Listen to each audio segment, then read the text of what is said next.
Hello everybody and thanks for joining us. If you're watching this, you're obviously interested in travelling around Europe and the UK in a motorhome. We've been travelling our motorhome now for 7 months and we've stayed in campsites, car parks and everything in between. We've stayed in 85 different places in France, Spain, Belgium, Luxembourg and in England and Scotland. In this vlog we thought we'd do something a little bit different and talk about some of the technology, in particular the apps that we use on our phones that we probably couldn't manage without, and hopefully they'll be beneficial to you too. So first up is Parkfyre, and we use this every day to find nighttime parking as well as daytime parking.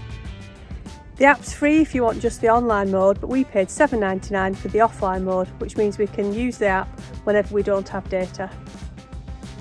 The app's got loads of great features, and because it's an online community, the data is usually up to date.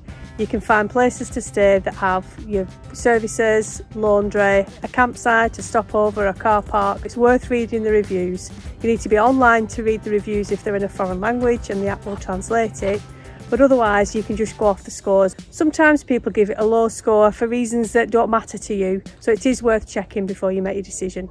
And the final thing that we love Parkfyre for is we can use it as a map when we're offline and we don't have data. You can follow your progress either around a town or along the roads to get to your park up, or just to use it for general navigation. Next up is All Trails. So it's one of the more expensive apps. It's actually £36, but you can get a free trial, which is what I would advise to do before you commit to that much money, just to make sure the app does what you think or hope it will do. But for us, it's just brilliant. It's got all the trails all over Europe and the UK, and in the offline mode, which is why you pay your subscription fee, you can then download trails and take it with you.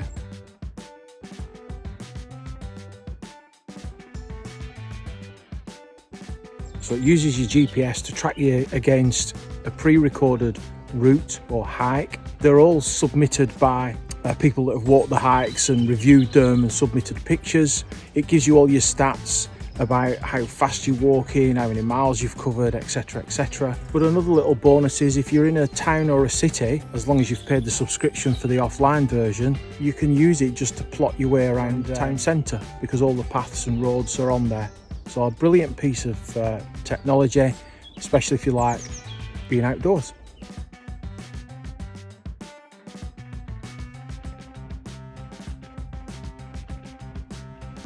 Another great app that we use is Weather and Radar. So traditionally I've used the Met Office website, where you put a place in and it gives you the long range forecast. But the radar's just got that little bit of an edge because it shows a dynamic weather forecast. So it may well rain in the morning, but by 10 o'clock it might have moved on and cleared up.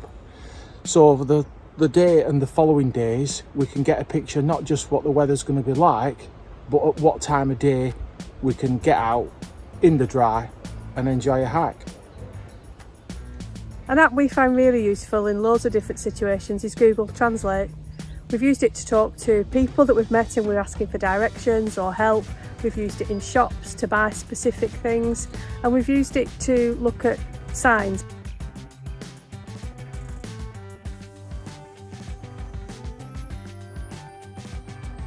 So you can type into the app and it will translate it so that you can show somebody what you're trying to say. They can then type in what they're saying in their language and it will give that back in English.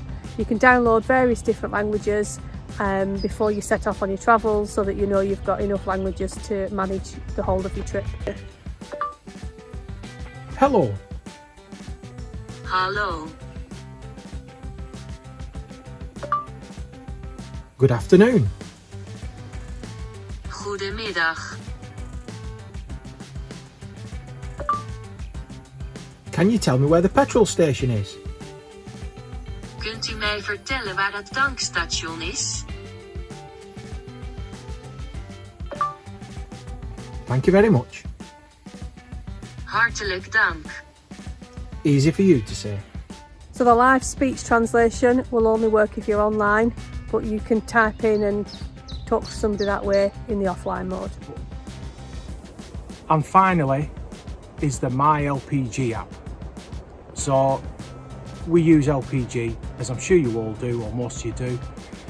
We know that we can last for a certain period of time before needing to replenish our supplies, but when we do need to replenish, we use the My LPG app so that we can find petrol stations or other points of service along our route.